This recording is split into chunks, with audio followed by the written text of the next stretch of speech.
Halo semuanya, perkenalkan nama saya Sonia Caroline dan selamat datang di channel YouTube Biro Hukum Provinsi NTB.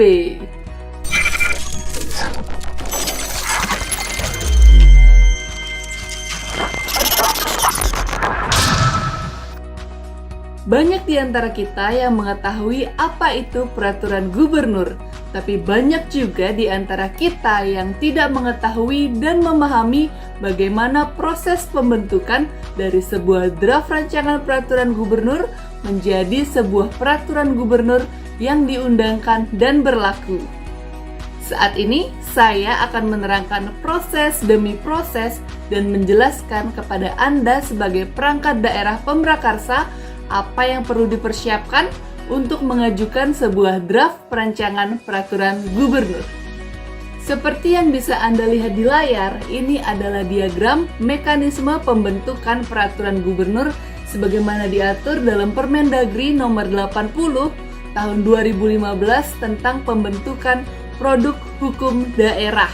Seperti yang Anda bisa lihat di diagram ini, tahap pembentukan peraturan gubernur dimulai dari perangkat daerah pemrakarsa yang menyusun draft rancangan peraturan gubernur dan diakhiri oleh sosialisasi peraturan gubernur yang sudah berlaku.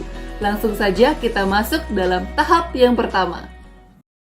Tahap pertama dari pembentukan peraturan gubernur adalah perangkat daerah pemrakarsa menyusun draft rancangan peraturan gubernur sebagaimana diatur dalam pasal 42 ayat 2 Permendagri nomor 80 tahun 2015. Ada beberapa hal yang perlu Anda ingat selama proses penyusunan draft rancangan peraturan gubernur ini. Yang pertama yaitu dasar kewenangan pembentukan peraturan gubernur ada dua, yaitu yang pertama untuk melaksanakan perintah peraturan perundang-undangan yang lebih tinggi seperti undang-undang, peraturan menteri, perka, peraturan daerah, dan sebagainya. Dan yang kedua yaitu adanya kewenangan gubernur terhadap hal yang Anda ingin atur di materi muatan peraturan gubernur tersebut. Hal yang kedua yang perlu Anda ingat yaitu peraturan gubernur dilarang bertentangan dengan ketentuan peraturan perundang-undangan yang lebih tinggi, kepentingan umum, dan atau kesusilaan sebagaimana diatur dalam Undang-Undang Nomor 23 Tahun 2014 Pasal 250. Hal ketiga yang perlu Anda ingat selama proses penyusunan oleh perangkat daerah pemrakarsa yaitu diharapkan untuk berkoordinasi dengan perangkat daerah terkait serta biro hukum. Koordinasi ini bisa dalam bentuk rapat koordinasi, focus group discussion, dan bentuk pertemuan lainnya. Masuk pada tahap yang kedua yaitu pembentukan tim pembahas dengan SK Gubernur.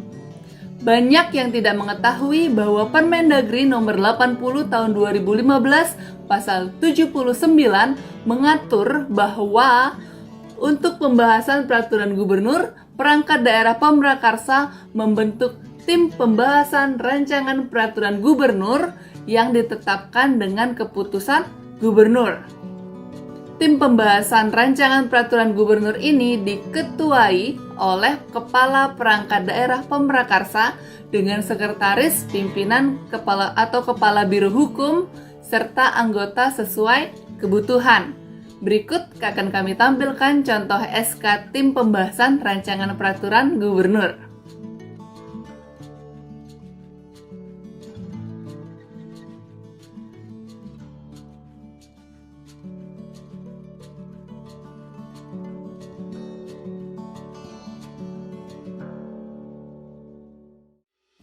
Masuk pada tahap yang ketiga yaitu draft Rapergub disampaikan ke Biro Hukum Setda sebagaimana diatur dalam pasal 42 ayat 3 Permendagri 80 tahun 2015. Berkas kelengkapan yang perlu dibawa oleh perangkat daerah pemrakarsa saat mengajukan draft Rapergub ke Biro Hukum, khususnya Biro Hukum Provinsi NTB, ada 3 yang perlu diperhatikan.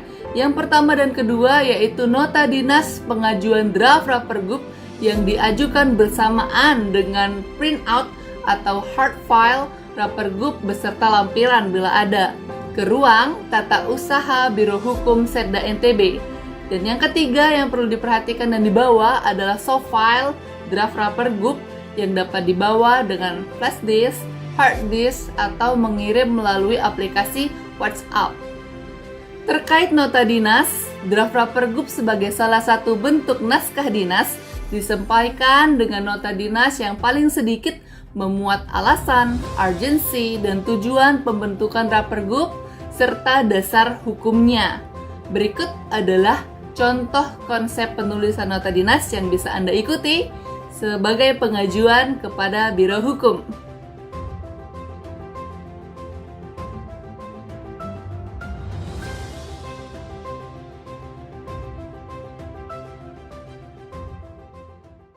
Masuk pada tahap yang keempat, yaitu pembahasan dalam rangka harmonisasi dan sinkronisasi.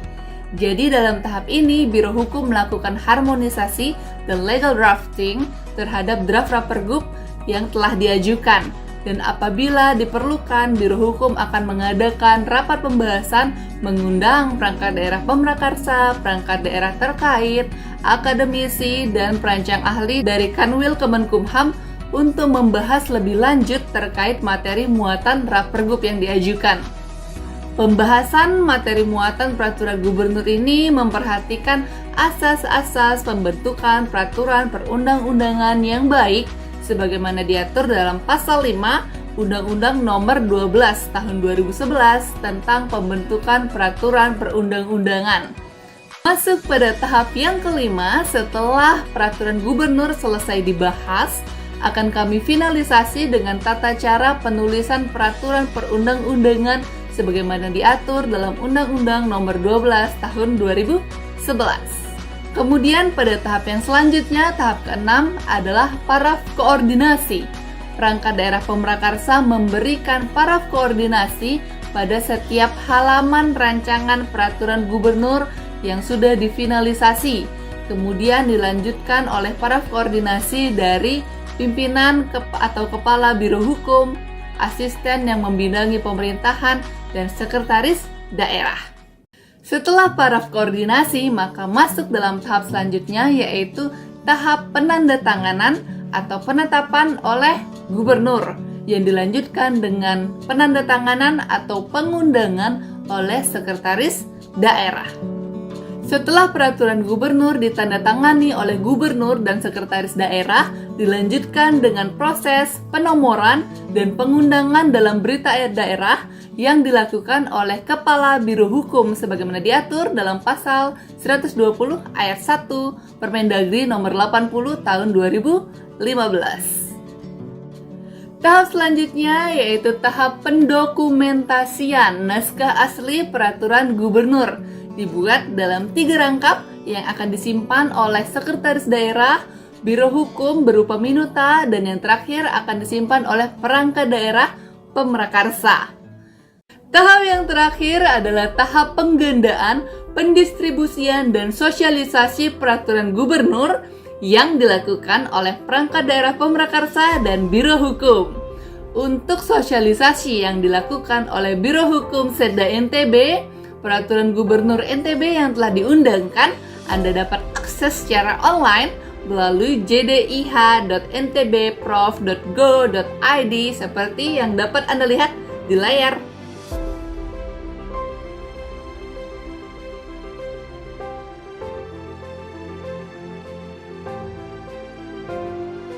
Oke, demikian video informasi pembentukan peraturan gubernur ini. Semoga bermanfaat. Dan jangan lupa di like, comment, share, dan subscribe channel Biro Hukum Setda Provinsi NTB ini. Saya Sonia Caroline, sampai jumpa di video selanjutnya.